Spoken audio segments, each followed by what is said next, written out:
అధచైనం నిత్యజాతం నిత్యం వా మన్యసే మృతం తథాపి త్వం మహాబాహో నైవం శోచితుమర్హసి. అధచైనం నిత్యజాతం నిత్యం వా మన్యసే మృతం తథాపి త్వం మహాబాహో నైవం శోచితుమర్హసి. అధచైనం నిత్యజాతం నిత్యం వా మన్యసే మృతం తథాపి త్వం మహాబాహో నైవం శోచితుమర్హసి. మహాబాహో అని సంబోధించారు ఇక్కడ ఎవరిని? అర్జునుణ్ణి. అర్జున మహాబాహు అంటే గొప్ప బలమైనటువంటి శక్తివంతమైనటువంటి బాహువులు కలవాడా అంటే ఓ బలవంతుడా, వీరుడా, ధీరుడా. అర్జున అధచ ఏనం అధచైనం అధచ ఒకవేళ ఏనం ఈ ఆత్మను నిత్యజాతం జాతం అంటే పుట్టుట నిత్యజాతం ఎప్పుడూ పుట్టేదిగా అని ఒకవేళ నువ్వు అనుకున్నా నిత్యం వా మన్యసే మృతం అంటే నిత్యం మృతం ఒకవేళ ఎప్పుడు మరణించేదిగా మన్యసే అంటే భావించిన ఒకవేళ నువ్వు అనుకున్నా అంటే ఈ ఆత్మను ఒకవేళ నువ్వు ఓ అర్జున ఎప్పుడూ పుట్టేదిగా ఎప్పుడూ చచ్చేదిగా నువ్వు భావించుకున్నా అంటే మరణము గలదానిగా నువ్వు భావించుకున్నా తథాపి అప్పుడు కూడా త్వం మహాబాహో ఓ మహాబాహుడు మహాబాహువులు బలమైనటువంటి శరీరం కలిగినటువంటి ధీరుడు వీరుడైనటువంటి ఓ అర్జున అప్పుడు కూడా నైవం శోచితుమర్హసి శోచితం దుఃఖించుటకు త్వం నీవు నార్హసి తగవు దుఃఖించరాదు. ఒకవేళ నువ్వు ఈ ఆత్మ పుట్టేది అంటే ఎప్పుడు పుడుతుంది ఎప్పుడు చనిపోతుంది జనన మరణాలు ఉన్నాయి ఆత్మ కూడా అని నువ్వు అనుకోవచ్చు పోనీ శరీర భావంలో ఉన్నావు కనుక. ఒకవేళ అలా అనుకున్నా నువ్వెవరివి? మహాబాహు గొప్పవాడివి. మహాబాహు అంటే బాహువులని కాదు అక్కడ అర్థం. అత్యంత వీరుడివి, ధీరుడివి, బలమైన మనస్సు కలిగిన వాడివి, సత్యం తెలిసిన వాడివి. జనన మరణాలన్నీ మామూలు. మనిషి చావకుండా ఎవడుంటాడు అసలు ఇక్కడ? అసలు చావన మనిషి భూమి మీద ఉంటాడా అర్జున? అసలు నేను చెప్పే ఆత్మజ్ఞానం ఇవన్నీ వదిలేసే అర్జున, కాసేపు అవన్నీ వదిలేసి ఇంతకుముందు చెప్పిన శ్లోకాలన్నీ కాసేపు వదిలేసి నేను ఇప్పుడు నీ స్థితికి వచ్చి మాట్లాడుతున్నా, ఒక మనిషి స్థితికి వచ్చి మాట్లాడుతున్నా. ఏంటి మనిషి స్థితి? అసలు ఆత్మ గురించి వదిలేసి ఆత్మ శరీరం ఒకటే అనుకో, ప్రాణం శరీరం ఒకటే అనుకో, మనసు ప్రాణం శరీరం అన్ని ఒకటే అనుకో. నువ్వు అనుకున్న దేహభ్రాంతిలోనే ఉండు. ఎప్పుడు నువ్వే దేహభ్రాంతిలో ఉన్నావో ఆ దేహమే ఈ ఆత్మ అనుకొని ఈ ఆత్మ కూడా నిరంతరం పుడుతూ చనిపోయేదిగా నువ్వు భావించుకుంటున్నా నువ్వు శోకింపతగని వాడివి. ఎందుకంటే నువ్వు ధీరుడివి, మహాబాహుడివి. నువ్వు సామాన్యుడివా ఏంటి? నువ్వు ఎన్ని లోకాలు తిరిగి వచ్చావు? నువ్వు ఇంద్రలోకం వెళ్ళొచ్చావు, దేవతలను చూసొచ్చావు, సాక్షాత్తు శివభగవానుడితో యుద్ధం చేసావు, నువ్వు ఆయన ఆశీస్సులు పొందొచ్చావు. నువ్వు ఇలా భీరుడులాగా, ఇంత ధీరుడువైన నువ్వు భీరుడులాగా పిరిగితనంతో ఏడుస్తావు వీళ్ళందరూ చనిపోతారని. ఒకసారి ఊహించుకో నువ్వు ఏ స్థితి గలవాడిగా, నువ్వెంత ఘనుడివి. అసలు విలువిద్యలో నిన్ను జయించగలిగిన వాళ్ళు ఉన్నారా? పోనీ నువ్వు అనుకున్నట్టు అనుకుందాం, దేహభావంలో నీ భాషలో మాట్లాడుతున్నా, నీ స్థాయికి దిగొచ్చి మాట్లాడుతున్నా. మనుషులందరూ పోనీ మనుషుల స్థాయిలోకి దిగొచ్చి మాట్లాడుతున్నా. మరణించిన వాడు ఎవడుంటాడు ఇక్కడ? రూపము ధరించిన దైవావతారాలు కూడా శరీరాన్ని వదిలేసినాయి. పోనీ అలా తీసుకున్న మరణం తప్పదే. నేను నీకు ఆత్మజ్ఞానాన్ని బోధించి శాశ్వతమైనటువంటి సత్యాన్ని చెబుతున్నా. అతీసి పక్కన పెట్టే కాసేపు. పోనీ నీ భావంలోకి వస్తా, మానవ భావంలోకి వస్తా, ప్రతి మనిషిలాగా ఆలోచిద్దాం కాసేపు. ఇక్కడ పోనీ జనన మరణాలు ఉన్నాయి, నువ్వే భావించుకో. ఉన్నాయిగా జనన మరణాలు. ఎంతవరకు భూమి మీద ఎవరైనా మిగిలిన వాళ్ళు ఉన్నారా? ఎవరైనా సరే, ఎంతటి గనులైనా సరే, దైవావతారాలైనా సరే, ఎంతటి వీరులైనా సరే, అసలు పుట్టిన ప్రతివాడు బాల్య కౌమార యవ్వన వార్ధక్య దశలనేవి పొందకుండా, శరీర మార్పులకు లోను కాకుండా, సుఖదుఖాలకి లోను కాకుండా ఇక్కడ ఈ భూప్రపంచంలో బతికెళ్ళిన వాళ్ళు ఉన్నారా? నువ్వు దేనికి దుఃఖిస్తున్నావు ఇప్పుడు? ఇదంతా ఇక్కడ మామూలు జీవితం ఇలాగే ఉంటుంది. నువ్వు శరీరమే నిజం అనుకో, ఆ శరీరమే ఆత్మ అనుకో, అది చనిపోద్ది అనుకో. ఒకవేళ అనుకో, ఒకవేళ అధ అంటే ఒకవేళ, అధ ఏనం ఈ ఆత్మను ఒకవేళ నువ్వు చనిపోయేది అనుకో, దేహంతో పాటు అది చనిపోతుంది అనుకో, దేహంలానే భావించుకో, చనిపోతుంది పుడుతుంది అనుకో. కానీ అది సృష్టి ధర్మంగా సాగుతుంది కదా, దాన్ని ఎలా నువ్వు దుఃఖించి ఎలా ఆపగలవు? ఆపలేవుగా. పోనీ నువ్వు యుద్ధం చేయవు, ఏం ఆపగలవు? నువ్వు యుద్ధం ఆపగలవు. ఇప్పుడు నువ్వేం ఆపగలవు అంటే యుద్ధం ఆపగలవు. ఓకే, నువ్వు యుద్ధం చేయవు, ఓకే, పోనీ యుద్ధం చేయవు. ఇప్పుడు యుద్ధం జరగదు. యుద్ధం జరగకపోతే ఇక్కడ అందరూ బతుకుంటారా? నువ్వు బతుకుంటావా? నేను బతుకుంటాను అంటే శరీరాలు.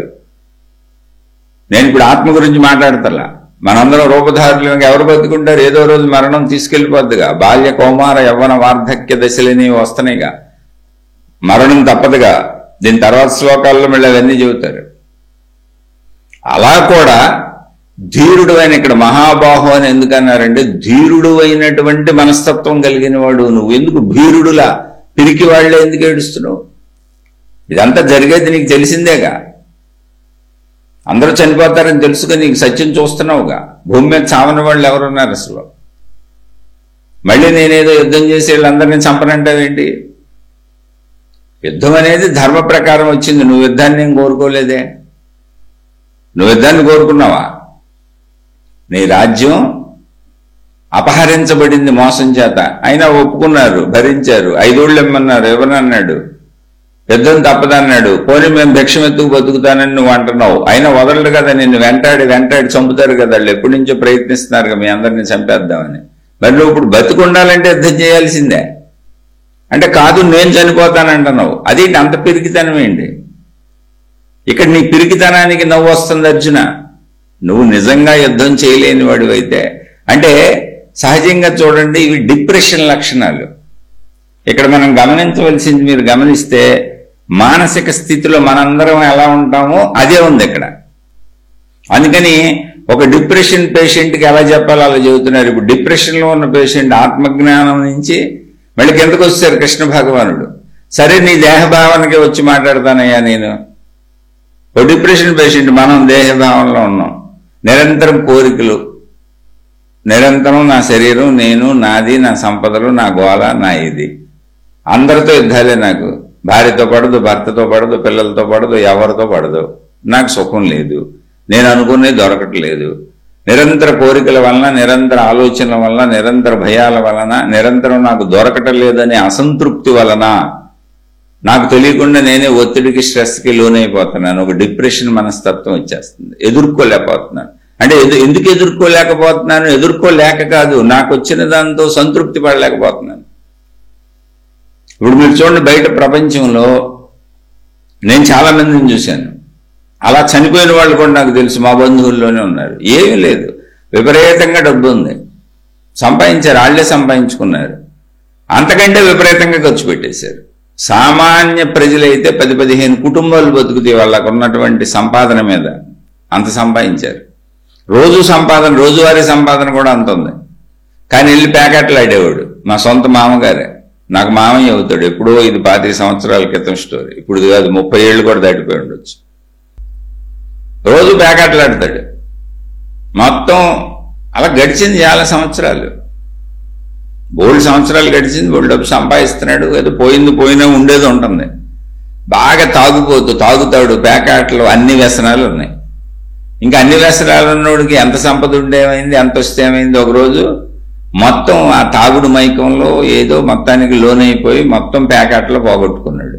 1 రోజు, 2 రోజులు, 3 రోజులు, 4 రోజులు, 10 రోజులు అలా ఆడాడు. మొత్తం ఉన్నాయన్నీ పోయినాయి. అప్పులు చేసి ఆడాడు, పోయినాయి. అప్పులు చేసి తాగాడు, తిరిగాడు. ఈ పోయినాయి అన్న బాధలో పనులన్నీ మానేశాడు, వ్యాపారాలన్నీ వదిలేశాడు. వ్యాపారాలన్నీ పోయినాయి, మొత్తం ఉన్న ఆస్తులన్నీ పోయినాయి. 1 నెల రోజులు, 2 నెలల్లో బూడిదైపోయాడు. అంటే సమస్తం బూడిద చేసేసుకున్నాడు. ఏంటి, లక్షల ఆస్తి, 10 కుటుంబాలు హ్యాపీగా బతకొచ్చు. అతని దగ్గర పనిచేస్తూ 10 కుటుంబాలు బతుకుతున్నాయి. ఇతనుకున్న డబ్బులతో 10 కుటుంబాలు సంతోషంగా బతకొచ్చు. అంత డబ్బు నాశనం చేసాడు. కేవలం తాగుడు, తిరుగుడు, జోదం, పేకాట, వ్యసనాలు అన్నీ ఉన్నాయి, వ్యభిచారం సమస్తం ఉన్నాయి, అన్నీ ఉన్నాయి. ఆ లక్షణాలకి ఏదో ఒక రోజు పోతుంది, కానీ చాలా సంవత్సరాలు బతికాడు. అయితే అప్పుడు ఏమైంది, అతనికి పాత ప్రెస్టేజ్ వచ్చింది. ఇప్పుడు అతను మళ్ళీ అన్నీ పోయినా అతను సామాన్యంగా పని మొదలు పెడితే, మళ్ళీ అతనుకున్న వ్యాపారం, అతనుకున్న బిజినెస్ మొదలు పెడితే ఈ మొదటి రోజు నుంచి అతను బోర్డు సంపాదించగలడు. అతని దగ్గర పనిచేసేవాళ్ళే 30-40 మంది ఉంటారు. కానీ మానసికమైనటువంటి ధైర్యాన్ని కోల్పోయాడు.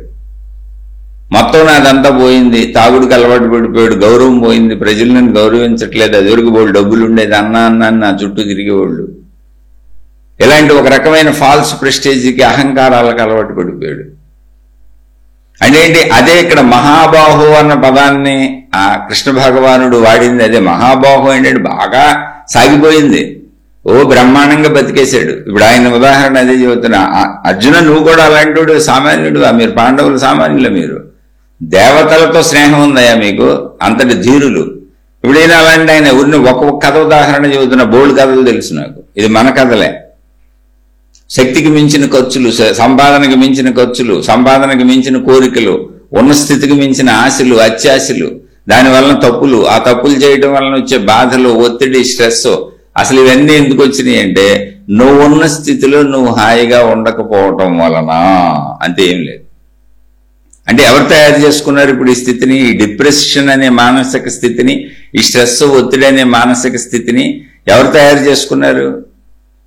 మనమే. ఇప్పుడు ఏం చేశాడు ఆయన? అలా 1 నెల 2 నెలలు గడిచింది. పోనీ ఆయన పని మొదలు పెడితే మళ్ళీ వేలు సంపాదించేస్తాడు. అసలు సామాన్యమైన పని కాదు, నాకు తెలుసు. ఆయన స్వయంగా ఒక రోజు సంపాదన అంటే 30 ఏళ్ల క్రితం, నేను చెబుతుంది ఇవాళ కాదు, 30 ఏళ్ల క్రితం ఆయన ఒక రోజు సంపాదన 2000 నుంచి 3000 వరకు ఉంటుంది. అప్పుడు మొదలుపెట్టిన మొత్తం కోల్పోయాడు, అప్పుడు మొదలుపెట్టిన ఆయన మళ్ళీ సంపాదిస్తాడు. కానీ ప్రెస్టేజ్ వచ్చింది ఆయనకి, అన్నీ పోయినాయి, గౌరవం పోయింది. ఇక తాగుతూ రోడ్ల మీద పడిపోయి తిరుగుతూ నానా రకాలు చేస్తూ ఆ పనిని బాడు చేశాడు.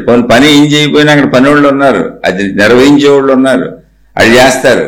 వాళ్ళ పని చేయని వాళ్ళ నానా రకాలు చేశాడు, రకరకాలు చేశాడు, గందరగోళాలు చేశాడు, తాగి రకరకాల, తాగినాక ఏముంటది, చేసి చేసి చేసి ఇక అసలు మొత్తం హీన స్థితికి, దీనస్థితికి, అంటే మానసిక బలహీనతను పొందాడు. కానీ అతనికి ఆ పరిస్థితే లేదు. అప్పుడు మళ్ళీ బుర్రతో ధైర్యంగా బతికినా కూడా అతను మళ్ళీ 1 సంవత్సరం 2 సంవత్సరాల్లో గొప్పడైపోతాడు. కానీ మానసిక స్థితిని కోల్పోయాడు. ఎవరైతే మానసిక స్థితిలో బలహీనులైపోతారో వాళ్ళ బుద్ధి పని చేయదు. అదే డిప్రెషన్, స్ట్రెస్, ఒత్తిడి. అక్కడి నుంచి వాళ్ళకి వచ్చే ఆలోచనలు మరణాలోచనలు. అదే మహాబాహు అని ఇక్కడ సంబోధించడం వలన చెబుతున్నారు. అంతటి వీరుడివి, ధీరుడివి, భగవత్ సంబంధిత బంధం కలివాడివి, సాక్షాత్తు శివ పరమాత్మతో యుద్ధం చేసి ఆయన యొక్క అనుగ్రహం చేత పాశుపతాస్త్రాన్ని పొందిన వాడివి, అగ్ని చేత ఖాండవవన దహనంలో అగ్నికి సహకరించడం చేత అగ్నిదేవుడు నీకు గాండేయం అనే ధనస్సుని ఇచ్చాడు, ముల్లోకముల్లో సంచరించేటువంటి రథాన్ని ఇచ్చాడు, ముల్లోకాల్లో సంచరించేటువంటి గుర్రాలని. ఇక్కడ భూమి మీద ఎవరికి ఫెసిలిటీస్ లేదు. ఇప్పుడు నువ్వు కూర్చున్న రథం ఎలాంటిది అనుకున్నావు? ముల్లోకాల్లో తిరిగి వస్తుంది. నువ్వు ఒక్కడు ఎలాంటి వాడివి, ఇక్కడ ఎవరు లేరు భూమి మీద అంతటి గనులు. సాక్షాత్తు ఇంద్ర సభలో కూర్చొని వచ్చి ఇంద్రుడి చేత గౌరవాలు పొంది ఆశీస్సులు పొందొచ్చావు. ఒక పక్కన భీముడెళ్ళి హనుమంతుడు ఆశీస్సులు పొందొచ్చాడు. హనుమంతుడు కపిధ్వజంగా నీ రథం పైన కూర్చొని ఉన్నాడు. సాక్షాత్తు కృష్ణుణ్ణి నేను నీ పక్కన రథం తోలుతూ కూర్చొని ఉన్నాను. అంటే నువ్వు ఎంత ఘనుడివి గతంలో, ఎన్ని లేకపోతే నువ్వు ఈ స్థితి ఉంది. గతంలో కాదు, ఇప్పుడు కూడా. కానీ వీళ్ళందరినీ చూసి నీ మనసు పిరికితనానికి లోనైపోయింది, మనోబలం చచ్చిపోయింది. వీళ్ళంతా నా వాళ్ళని దేహభావంలోకి వెళ్ళిపోవు. నీ వాళ్ళైనా నీతో యుద్ధం చేయడానికి వచ్చారయ్యా, నిన్ను చంపడానికి వచ్చారు. పోనీ అలా ఆలోచిద్దాం. అసలు ఆత్మజ్ఞానం ఎందుకు పక్కన పెట్టి ఆ వచ్చిన వాళ్ళు ఎవరో, ఎవరిని చూసి నువ్వు నా వాళ్ళు అంటున్నావు? అసలు ఎవరిని చూసి? నీ వాళ్లే కదయ్యా నిన్ను మోసం చేస్తుంది, నిన్ను చంపడానికి వచ్చింది. ఇప్పుడు మనకు దుఃఖం కలుగుద్ది, బాధ కలుగుద్ది. భర్త ఎలా చేశాడు, భార్య ఎలా చేసింది, కొడుకు ఎలా చేశాడు, కూతురు ఎలా చేసింది, స్నేహితుడు ఎలా చేశాడు, ఆడెలా చేశాడు, ఈడెలా చేశాడని. ఆడెవడో చేస్తే నువ్వు ఏం చేస్తావు? నీకు రెండవ వాళ్ళు, భిన్నమైన వాళ్ళు, వాళ్ళ మనస్తత్వం అంతే అనుకొని నీ మనసును నువ్వు దిటవుగా పెట్టుకోవాలి. నువ్వు అధర్మంలోకి వెళ్ళకూడదు, వాళ్ళు అధర్మాలు చేయొచ్చు. ఏ కుటుంబంలో ఉండొచ్చు, ఏం చేస్తాం ఎదుటోడు చేసేదానికి. అక్కడ మనం వాళ్ళ మీద మన సుఖాలను ఆధారపడి చేస్తున్నాం. మనం డిప్రెషన్కి వెళ్ళిపోతున్నాం. మా ఆయన వలన, మా ఆవిడ వలన, మా నాన్న వలన, మా అమ్మ వలన, మా అబ్బాయి వలన, మా తమ్ముడు వలన నేను ఇలా అయిపోయాను, నా స్నేహితుడి వలన. అంటే అర్థమే ఉందా? నువ్వు పిచ్చోడివి.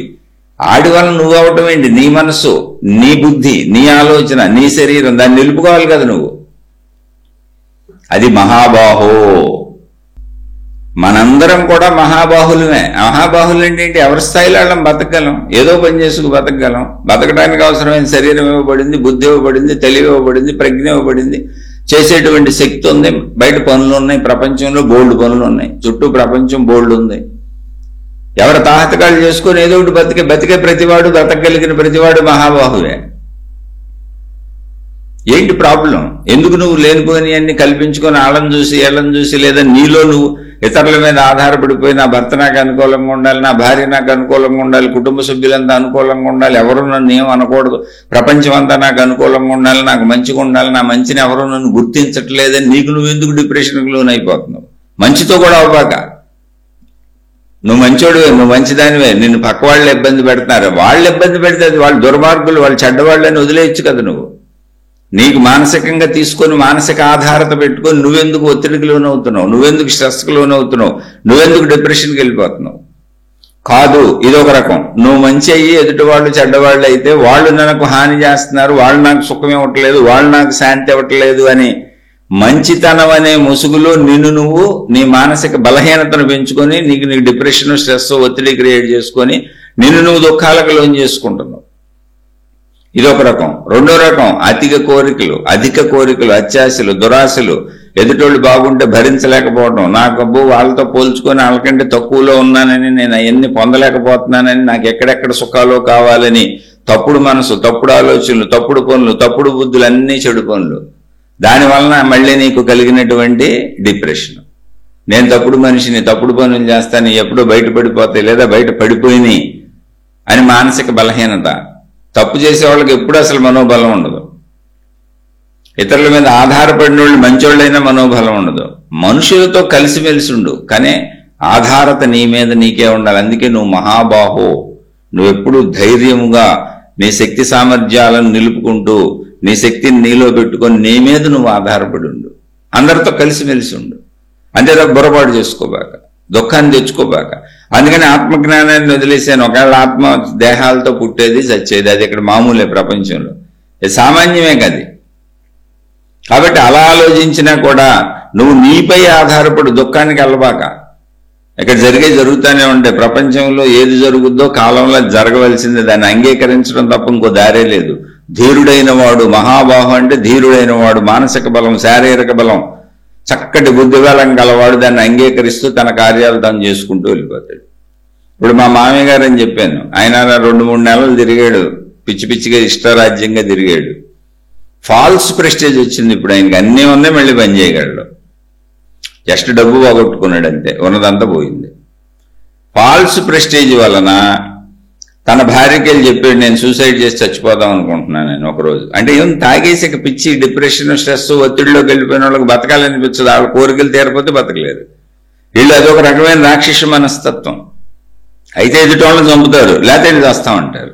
ఇదొక చిత్రమైన మనుషులు. 2 రకాల మనుషులు, ఎదుటోడిని చంపుతా ఉంటారు, లేకపోతే ఇది చేస్తామంటారు. ఇదొక చిత్రమైన మనస్తత్వం. అది తాను చావటం కూడా రాక్షస మనసే. అటు చంపలేక ఇటు చేస్తుంది అంతే. అంతేగాని పరిస్థితులకు తట్టుకొని నిలబడదాం అనే మానసిక ధైర్యాన్ని, తెలివిని, ప్రజ్ఞని పెంచుకోవట్లేదు. అది నీకుంది. అందుకే మహాబాహో గుర్తు చేస్తున్నాడే, నువ్వు సామాన్యుడు కాదయ్యా అని. మనందరం కూడా అంతే. ఎవరి కాళ్ళు బతకొచ్చు, హాయిగా బతకొచ్చు, ఉన్నదాంట్లో బతకొచ్చు, సంతృప్తిగా బతకొచ్చు. మా మామయ్య గారు వెళ్ళి ఆయనకి వాళ్ళ ఆవిడికి చెప్పాడు, నేను చచ్చిపోదాం అనుకుంటున్నాను, తట్టుకోలేను నేను. సరే, అది ఎప్పటి నుంచో సాగుతుంది. ఆవిడ కూడా అంది, ఇంక మీరు చచ్చిపోయినాక నేనేం చేయను, ఒకదాన్ని కూర్చొని ఇద్దరం చచ్చిపోదాం అంది. ఇద్దరూ కలిపి కాఫీలో సైనైడ్ కలుపుకొని దాకి చచ్చిపోయారు. 4 ఏళ్ల కూతురు ఉంది వాళ్ళకి, స్పాట్లో చచ్చిపోయారు. 4 ఏళ్ల కూతుర్ని వదిలిపెట్టి చంపలేక. కొంతమంది దుర్మార్గులు పిల్లలకు కూడా తాగిచ్చేస్తున్నారు, పేపర్లో వస్తాయి వార్తలు అయ్యి. వీళ్ళు పిల్లని చంపలేక వదిలేసి వాళ్ళిద్దరూ చచ్చిపోయారు. పెద్ద వయసే కాదు, 4 ఏళ్ల పిల్లే వాళ్ళకు ఉందంటే వాళ్ళు యవ్వనంలోనే ఉన్నారు. కానీ కేవలము మానసిక బలహీనతతో చచ్చిపోయారు, నాకు సంపూర్ణంగా తెలుసు. ఇలాంటి వాళ్ళు నాకు మా చుట్టాల్లో చాలా మంది తెలుసు. ఏమీ లేదు, ఫాల్స్ ప్రెస్టేజ్, మానసిక బలహీనత. దాన్ని దాటితే వాళ్ళు అన్నీ చేసుకోగలరు. ఏముంది, డబ్బు పోతుంది వస్తుంది, పెద్ద విశేషమే ఉంది. ఇక్కడ జనన మరణాలు సామాన్యం, ఎందుకు దానికి దుఃఖించడం? నువ్వు మహాబాహు, తెలివి గలవాడివి, శారీరక బలం గలవాడివి, మానసిక బలం గలవాడివి, బుద్ధి బలం గలవాడివి, జ్ఞాన బలం గలవాడివి, అన్నీ ఉన్నాయా అర్జున నీకు? లోకరీతి అంతా తెలుసు నీకు, ఎందుకు శోకించటం? కొన్ని ఆత్మజ్ఞానం వదిలే, నువ్వన్న మామూలు స్థితి చెబుతున్న దేహజ్ఞానంలోకి వచ్చి మాట్లాడుతున్నా నేను. ఇది నిజంగా జరుగుతుంది, మనలాంటి వాళ్ళకి చెబుతున్నారు. ఆ డిప్రెషన్లకు వెళ్ళకండి, ఆ ఒత్తిళ్ళకి వెళ్ళకండి, ఆ స్ట్రెస్కి వెళ్ళకండి. మీ కుటుంబ సభ్యులందరూ మిమ్మల్ని ప్రేమించేసి మీకు అనుకూలంగా ఉండాలని కూడా అనుకోబాకండి, తప్పు. ప్రతి మనిషి తనకో సొంత శరీరం ఉంది, తనకో సొంత బుద్ధి ఉంది, తనకో సొంత ఆలోచన ఉంది, తనకో సొంత కోరిక ఉంది, తనకో సొంత ఇష్టం ఉంది, తనకో సొంత అయిష్టం ఉంది. కుటుంబ సభ్యులైనా సరే దానికి తగ్గట్టు వాళ్ళు ఉంటారు. అందరూ సర్దుకొని కలిసిమెలిసి ఉండటమే తప్ప అందరూ నాకు అనుకూలంగా ఉంటే నేను బాగుంటాను, హాయిగా ఉంటాను, వీళ్ళంతా నా వాళ్ళు, నా కొడుకు, నా కూతురు, నా భర్త, నా భార్య, నా పిల్లలు, నా తల్లిదండ్రులు అనుకుంటే ఎవరు వాళ్ళకి నచ్చినట్టున్నా నీలో డిప్రెషన్ పెరిగిపోతూ ఉంటుంది, మానసిక వేదన పెరిగిపోతూ ఉంటుంది. నీకెందుకు? ఎవరికి నచ్చినట్టు వాళ్ళు ఉంటారు. నువ్వు నీ పద్ధతిలో ఉండు, ధర్మంగా ఉండు. నీతో మంచిగుంటే చక్కగా నువ్వు కూడా మంచిగుండు. వాళ్ళు ఉన్నా లేకపోయినా నువ్వు కూడా మంచిగుండు. మనోళ్ళందరూ బాగుండాలని కోరుకో, అసలు మనుషులందరూ బాగుండాలని కోరుకో, సర్వే జన సుఖినో భవంతని కోరుకో. మా ఆయన తప్పు చేశాడు, మా ఆవిడ తప్పు చేసింది, లేకపోతే ఎవరో సరిగ్గా నాతో లేరని నువ్వు మానసిక వేదనకు గురైపోయి, నువ్వు ఒత్తిడికి గురైపోయి, నువ్వు స్ట్రెస్కి గురైపోయి, నువ్వు మనసుకు పిచ్చెక్కించుకొని నువ్వు రకరకాల మందులు వాడుకుంటూ మానసిక వ్యాధులు, శారీరక వ్యాధులకు గురైపోతే ఎదుటోళ్ళు చక్కగా తిరుగుతున్నారు, నీకు బుర్రపోయింది అంతే. అది పిచ్చే కదా, ఆలోచించండి ఒకసారి. నీవు నీ పట్ల, నీ మనసు పట్ల, నీ బుద్ధి పట్ల, నీ ప్రవర్తన పట్ల, నీ గుణాల పట్ల, నీ ఆలోచనల పట్ల, నీ శరీరం పట్ల నీకు అదుపు ఉంటుంది. ఎదుటి వాళ్ళది ఎలా ఉంటుంది? వాళ్ళని ఉండనే ఎలా? నువ్వు మంచిగుండు. ఒక్కోసారి వాళ్ళు చిన్న చిన్న పొరపాట్లు జరుగుతాయి కుటుంబాల్లో, జరగనే, మనుషులు అన్నాక ఉంటాయి. వదిలేయటం నేర్చుకో. లోకరీతి ఇంతే. ఎవరైతే అనుకూలతలు నిరంతరం కోరుకోకుండా ప్రతికూలతలను వదిలేయటం నేర్చుకుంటారో వాళ్ళు మాత్రమే ధీరులు. లేని వాళ్ళందరూ మానసిక వ్యాధిగ్రస్తులు అయిపోతారు. ఆ మానసిక వ్యాధి శారీరక వ్యాధి అయిపోద్ది. అది అలాగే పెంచుకుంటూ వెళ్ళిపోతే ఒత్తిడి, స్ట్రెస్, చికాకు, బాధ, భయం, దుఃఖం, చిత్ర విచిత్రమైన మానసిక స్థితులకి, డిప్రెషన్లకి తీసుకెళ్ళిపోయి చావు వరకు తీసుకెళ్తుంది. ఇక్కడ అర్జునుడు చెప్పేశాడు, భిక్షం ఎత్తుకు బతికేస్తాం, మాకేమొద్దు అంటున్నాడు. ఏంటి? ఇంద్రసభలో కూర్చొని వచ్చాడు. శివుడి దగ్గర పాశుపతాస్త్రాన్ని పొందాడు.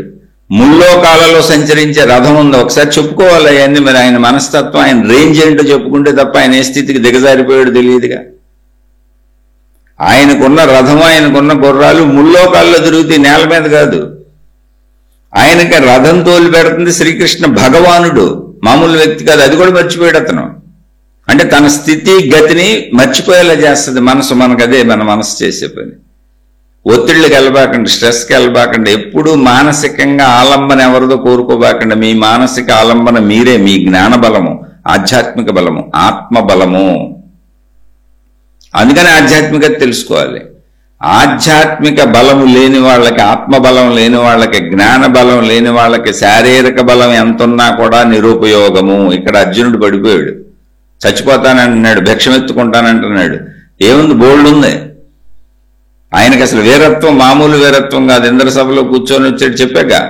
ఆయన రథమే ముల్లోకాల్లో తిరుగుద్ది. రథ చోదకుడు ప్రస్తుతం అక్కడ కూర్చున్న ఆయన కృష్ణ భగవానుడు. శివపరమాత్మ యుద్ధంలో మీరు గెలుస్తారయ్యా అని చెప్పి పాశుపతాస్త్రాన్ని ఇచ్చాడు. పైన రథం పైన, ఇలా రథం పైన హనుమంతుడు కూర్చొని ఉన్నాడు. యుద్ధంలో మీరే గెలుస్తారని భీముడికి చెప్పుకున్నాడు. ఈ విషయాలన్నీ వాళ్ళకి తెలుసు. అయినా పాపం అవన్నీ బుర్ర పని చేయట్లేదు. ఎందుకో తెలుసా? మానసిక వేదన వచ్చిన వాడికి ప్రజ్ఞ బుర్ర పని చేయదు. ఇప్పుడు మనమే ఉన్నామండి. ఏంటి ఎందుకు బుర్రపాటు చేసుకోవటం? తక్కువలో బతుకుదాం, ఏమైంది? ఏదో పని చేసుకొని చిన్నగా బతకొచ్చుగా. ఎందుకు చచ్చిపోవటాలు, ఎందుకు బాధలు, ఎందుకు తిట్టుకోవటాలు, ఎందుకు కొట్టుకోవటాలు, ఒకరితో ఒకళ్ళు పోరాటాలు, యుద్ధాలు, మానసిక బాధలు ఎందుకు? అంటే మనుషుల మీద ఆధారపడిపోయి అత్తగారు బాధ పెట్టేస్తుంది, కోడలు బాధ పెట్టేస్తుంది, మామగారు బాధ పెట్టేస్తున్నారు. అందరూ ఎప్పుడు ఇక నీ మీదే పడ్డారు. అందరూ నిన్నే బాధ పెడుతున్నారు. ఓకే పోనీ, నువ్వెందుకు బాధ పడుతున్నావు? లోపలికి తీసుకుంటే కదా అది. వాళ్ళ మనస్తత్వం అంతే, వదిలే నీ పని నువ్వు చేసుకుంటే ఇల్లు. ఇది ఎప్పుడు వస్తుంది? జ్ఞాన బలం ఉండాలి లోపల. ఇలాగే ఉంటారు మానవ ప్రవృత్తులు, ఇలాగే ఉంటాయి. అందుకని కృష్ణ భగవానుడు ఆత్మజ్ఞానం నుంచి కిందకు వచ్చేసారు. ఇప్పుడు మానవ స్థితిలో మాట్లాడుతున్నారు. అలా అయినా కూడా నువ్వు శోకించవలసిన అవసరం లేదు. ఎందుకంటే మనుషులు ఇలాగే ఉంటారు, మానవ బుద్ధులు ఇలాగే ఉంటాయి, జనన మరణాలు ఇలాగే ఉంటాయి. ఇది ఎప్పుడు సృష్టిలో సాగుతూనే ఉంటది. నీ అంతరాత్మలో నీ మానసిక స్థితిపై నీ మానసిక బలంతో నీ జ్ఞాన బలంతో నువ్వు నిలబడాలి. అలా నిలబడాలంటే నీకు ఆధ్యాత్మిక బలం, ఆధ్యాత్మిక జ్ఞానం ఉంటేనే నిలబడగలుగుతావు, లేకపోతే నువ్వు నిలబడలేవు. ఎంత మహాబాహో శారీరక బలం ఉన్నవాడివైనా, ఎంత గొప్పవాడివైనా, ఎంత పేరు ప్రతిష్టలు ఉన్నవాడివైనా ఉన్నాయి. అర్జునుడికి అవన్నీ చెప్పుకున్నాం. ఇప్పుడు చూసావా, మానసిక బలం లేక పడిపోయావు. ఇక్కడ యుద్ధం అనేటప్పటికి వీళ్ళందరూ నా వాళ్ళు నేను చంపలేనని పడిపోయావు. ఇంతకీ పెద్ద జోక్ ఏంటి ఇందులో? పెద్ద ఆశ్చర్యకరమైన నవ్వుకోవలసిన విషయం ఏంటంటే, అసలు తనను చంపడానికి వచ్చారు వాళ్ళందరూ. ఇంతకీ వాళ్ళందరూ వచ్చింది అర్జునుడిని చంపడానికి. అటే యుద్ధంలో నుంచున్నారు. ఎవరో నా గురువులు, నా పితామహులు, నా బంధువులు, నా మేనమామలు, నా చుట్టాలు, నా తమ్ముళ్ళు, నా అన్నయ్యలు అని చెబుతున్నావే, వాళ్లే నిన్ను చంపడానికి వచ్చారు. ఇప్పుడు నువ్వు సైలెంట్గా ఉంటే వాళ్ళు వేసేస్తారు కూడా నిన్ను. వాళ్ళు చంపేయడానికే వచ్చారు నిన్ను. నువ్వు నేను వాళ్ళని చంపను, వాళ్ళ చేతులు చచ్చిపోతానని ఏడుస్తున్నావు. ఏమన్నా అర్థం ఉంది? ఇది మన జీవితమే. మా ఆయన అలా అన్నాడు, మా ఆవిడ అలా ఉంది, వీళ్ళు అలా అన్నారు, వీళ్ళు అలా అన్నారు, పక్క వాళ్ళు ఇలా అన్నారు, ఎదురింటి వాళ్ళు ఇలా అన్నారు, మా అబ్బాయి ఎలా అన్నాడు, మా అమ్మాయి ఎలా అన్నారు. ఎవడొకడి మీద నెప్పమేస్తావు నిరంతరం. వాళ్ళందరూ ఎవరు బతుకాళ్ళు బతుకుతో వాళ్ళ బతుకుల్లో వచ్చిన కష్టాలకో, చికాకులకో, బాధలకో, వాళ్ళ నొప్పిలకో ఏదో ఒకటి అంటున్నారు. నీకెందుకు నీ నొప్పి నువ్వు పడరాదు, అవన్నీ లోపలికి ఎందుకు తీసుకుంటావు? మనుషులు ఇంతే, మనుషులు ఇలాగే ఉంటారు. నీ ఊపిరి నువ్వే పీల్చుకుంటున్నావా? నీ ఊపిరి మీ అత్తగారు, మీ మామగారు, మీ అన్నయ్య, మీ తమ్ముడో పీల్చట్లేదుగా, మీ ఆయన. ఇప్పుడు ఎవరు ఊపిరి వాళ్ళే పీల్చుకుంటున్నారుగా. మన బదులుగా మన వాళ్ళు ఎవరు పీల్చరుగా. నీ అన్నం నువ్వే తింటున్నావుగా, నీ కాలకృత్యాలు నువ్వే తీర్చుకుంటున్నావుగా, నీ నిద్ర నువ్వే పోతున్నావుగా, నీ మెలకువ నీదేగా, శరీరంతో నువ్వు చేసేవన్నీ నువ్వే కదా. మరెందుకు మానసికంగా అవన్నీ తీసుకుంటున్నావు? వాళ్ళు చేసుకొని నీది నువ్వు నిలుపుకో, మానసిక ధైర్యం నిలుపుకో. అదే ఆధ్యాత్మిక జ్ఞానం. మనుషులు ఇలాగే ఉంటారు, జనన మరణాలు ఇలాగే ఉంటాయి. మానవుడు ఎప్పుడూ కూడా తన స్వసుఖమే చూసుకుంటాడు, భర్త అయినా భార్య అయినా ఏ బంధమైనా. ఆ స్వసుఖంలో భాగంగా సుఖం కలిగితే మనకు సహకరిస్తారు. ఆ స్వసుఖంలో భాగంగా సుఖం కలుగుతుంది అనుకున్నప్పుడు అందరూ మనతో కలిసిమెలిసి ఉంటారు. వాళ్ళ స్వసుఖానికి ఎక్కడైనా ఇబ్బంది కలుగుతుంది అనుకున్నప్పుడు మనకు ఇబ్బంది కలిగిస్తారు. ఇది కామన్ విషయం. దీన్ని మనసుకు డిప్రెషన్ వచ్చి అంత తీసేసుకోక్కర్లేదు. అలాగే డబ్బు పట్ల, కోరికల పట్ల, ఆసక్తి పట్ల దురాశలు పెంచుకొని ఒత్తిళ్లు, స్ట్రెస్లు, డిప్రెషన్లు కల్పించుకొని ఆత్మహత్యల దాకా వెళ్ళిపోదామనే అంత స్థితిని కల్పించుకోకూడదు. ఎందుకంటే ఎంతో ఘనుడైనటువంటి అర్జునుడికే ఆత్మహత్యా స్థితికి వెళ్ళిపోదాం, వాళ్ళ చేతిలో నేను చచ్చిపోతాను, యుద్ధం చేయను అనేటువంటి మానసిక స్థితి వచ్చింది. మనం కూడా ఇది సరిగ్గా గ్రహించకపోతే అలాగే అయిపోతున్నాం. ఇప్పుడు మన చుట్టూ ఉన్న మన బంధుమిత్రుల్లో గాని, మన ఇళ్లల్లో గాని, మన మనసుల్లో గాని చూసుకోండి. ఎన్ని మానసిక బాధలో, ఎన్ని శారీరక బాధలో, ఎన్ని డిప్రెషన్లో, ఎన్ని దుఃఖాలో, ఎంతమంది అసలు ఆత్మహత్యలకి పూనుకుంటున్నారో. అవన్నీ తగవు, అవన్నీ శోకం వలన వస్తున్నాయి. అసలు శోకించుట తగదు. శోకాన్ని వదిలేండి ముందు. ఇది ఇలాగే ఉంటది, ఈ లోకం ఇలాగే ఉంటది. ఈ లోకం తీరింతే శోకం వదిలేయి. శోకం నిన్ను డిప్రెషన్కి తీసుకెళ్తుంది. నువ్వు ఎంతటి వాడివైనా, ఎంతటి గనుడువైనా, ఎంతటి గనురాలువైనా ఎన్ని మర్చిపోయేది చేస్తుంది. నువ్వు ఎంతటి వాడివైనా హాయిగా బతకొచ్చు, కాళ్ళు చేతుల్లోనే శుభ్రంగా ఏదో పని చేసుకు బతకొచ్చు. అన్ని పోయినా మళ్ళీ మొదటి నుంచి బతకొచ్చు. ఎవరి మీద మానసిక ఆధారతొద్దు, అందరితో కలిసిమెలిసి ఉండు. శోకము వదిలేయి. శోకమే నీకు ప్రథమ శత్రువు. నీ అంతర్గత శోకమే నీ శత్రువు. దాన్ని వదిలేయి. లోకం ఇలాగే ఉంటుంది. ఇక్కడ ఆత్మజ్ఞానం బోధించట్లా. జనన మరణాలు ఇలాగే ఉంటాయి. ఇవన్నీ ఉంటాయని నీకు తెలుసు, అందరికీ తెలుసు. తెలిసిన దానికి మళ్ళీ శోకించడం ఎందుకు? శోకం వదిలే. శోకించడం తగదు. ఇది ఈ రీతిగానే జరుగుతుంది, ఇది ఈ రీతిగానే ఉంటది. అందరూ ఇలాగే ఉంటారు. ఇది కృష్ణ బోధ. ఇక్కడ ఆత్మజ్ఞానం లేదు. మానవ స్థాయికి వచ్చేసి చెప్పారు. ఇది మనలో నిత్యం జరిగేటువంటి అంతరంగ సంఘర్షణ. ఆధారపడిపోవుకి ఎవరి మీద, కలిసిమెలిసి ఉండు. ఆధారత నీ మీద నీకే ఉండాలి. అదే జ్ఞానం. మనుషులు ఎలాగే ఉంటారు, ఆ విషయం తెలుసుకో ఇప్పుడు. ఎందుకంటే ఎవరి శరీరం వాళ్ళది, ఎవరి నిద్ర వాళ్ళది, ఎవరి ఆకలి వాళ్ళది, ఎవరి కోరిక వాళ్ళది, ఎవరి భావం వాళ్ళది. ఎవరి ఆలోచన వాళ్ళది, ఎవరి ప్రయత్నం వాళ్ళది. కానీ అందరం కలిసిమెలిసి ఉంటాం కుటుంబంగా. అప్పుడు విభిన్నతలు ఉంటాయి, విభిన్నతల్లో విభేదాలు ఉంటాయి. విభేదాలను అర్థం చేసుకొని హాయిగా ఉండడం నేర్చుకోవాలి తప్ప అనుకూలతలు కోరుకోవడం కుదరదు. ఎందుకంటే మనుషులు కలిసిపోవడం కుదరదు. భిన్న భిన్న మనుషులు, భిన్న భిన్న మనస్తత్వాలు. ఈ సత్యాన్ని అర్థం చేసుకుంటే నువ్వు శోకించవు, శోకాన్ని వదిలేయి, నీ మీద నువ్వు నిలబడు, మానసిక బలహీనతలు వదిలేయి, జ్ఞాన బలాన్ని పెంచుకో. జ్ఞాన బలమే నిన్ను కాపాడుతుంది. అందుకని నువ్వు సామాన్యుడు కాదు, మహాబాహో. ఈ ప్రపంచంలోనే ఇప్పుడున్నోళ్లలో అర్జున నువ్వు ధీరుడివి. అర్జునుడు అని పేరు చెబితే ఇప్పుడు ప్రపంచంలో ఉన్న ఎవరైనా కూడా నీతో ఎదురు పోటీ నిలబడటానికి ఆలోచిస్తారు ఒకసారి. అంతటి వాడివి. అటువంటి నువ్వు చనిపోతానంటున్నావా అని కృష్ణ భగవానుడు ఆయన స్థితిని ఆయనకి గుర్తు చేస్తూ, నువ్వు అనవసర దుఃఖానికి లోనవుతున్నావు, ఆత్మజ్ఞానం తీసి పక్కన పెట్టి దేహ జ్ఞానంలోనే మాట్లాడుకుందాం, ఇది ఎలాగే జరుగుతుంది, అవన్నీ తెలిసిన వాడివే, నువ్వు తెలియని వాడివి కాదు, నువ్వు ధీరుడివి, భీరుడివి కాదు, పిరికివాడివి కాదు. కాబట్టి నువ్వు మామూలుగా కూడా దేహభావనలో కూడా దుఃఖించవలసిన పని లేదు, దుఃఖించకూడదు, నువ్వు దుఃఖించేంత పిరికివాడివి కాదు అని గుర్తు చేసి చెబుతున్నారు. ఇది మనకు కూడా చెప్పబడుతుంది. మన మీద మనం నిలబడి మన కుటుంబం, మన జీవితం ఈ విషయాలలో జీవిస్తున్నప్పుడు కుటుంబంలో ఎంతో మందితో సంబంధాలు ఉంటాయి, బంధుమిత్రుల్లో ఎంతో మందితో సంబంధాలు ఉంటాయి, ప్రపంచంలో ఎంతో మందితో సంబంధ బాంధవ్యాలు ఉంటేనే జీవితం నడుస్తుంది. కానీ వీళ్ళందరూ ఒక్కొక్కసారి సహకరించవచ్చు, సహకరించకపోవచ్చు. ఎవరి జీవితం వాళ్ళది, ఎవరి పద్ధతి వాళ్ళది, ఎవరి మనసు వాళ్ళది, ఎవరి ఆలోచన వాళ్ళది. వాళ్ళ కోసం వాళ్ళు జీవిస్తూ ఉంటారు. కనుక ఈ సత్యం తెలుసుకుని మనకు అనుకూలతలు వచ్చినప్పుడు పర్వాలేదు, చక్కగా హాయిగా ఉందాం. వీలున్నంత వరకు మనం అందరికీ అనుకూలంగా ఉందాం. ప్రతికూలతలు వచ్చినప్పుడు ప్రతికూలతలు సహజము, సృష్టిలో, జీవితంలో ఇది ఎలాగే ఉంటుంది అని ఆ సత్యాన్ని తెలుసుకుని జ్ఞాన బలంతో, ఆత్మ బలంతో, మనోబలంతో ధైర్యంగా జీవిద్దాం తప్ప ఒత్తిళ్లకి, డిప్రెషన్లకి, మానసిక బలహీనతలకి వెళ్ళిపోయి మరణాన్ని కోరి తెచ్చుకోకూడదు. అసలు మరణమే కాదు కదా, శోకం దాకా కూడా వెళ్ళకూడదు. అది కృష్ణ భగవానుడు చెబుతున్నాడు. శోకించకూడదు, శోకము తగదు. శోకించావు అంటే నువ్వు కింద స్థాయికి వచ్చి పడిపోతున్నావు అని అర్థం. కాబట్టి నీ మనసును నిలబెట్టుకో. ఎవరి కాళ్ళం మనసుని చక్కగా జ్ఞానంతో నిలబెట్టుకునే ప్రయత్నం చేద్దాం. శుభమస్తు. మీకు, మీ కుటుంబ సభ్యులకు మేలు చేకూరుగాక. మరలా మరొక కొత్త శ్లోకంతో కలుసుకుందాం. నేను చెబుతున్నవి నా స్వీయ విశ్లేషణలు. ఇందులో ఏదైనా పొరపాట్లు, తప్పులు ఉన్నవని మీకు అనిపిస్తే దయచేసి నన్ను క్షమించి వదిలివేయండి. ఇందులో ఏదైనా మంచి ఉన్నది అని మీకు అనిపిస్తే తీసుకొని చక్కగా మీ జీవితంలో ఆచరించుకోండి. శుభమస్తు.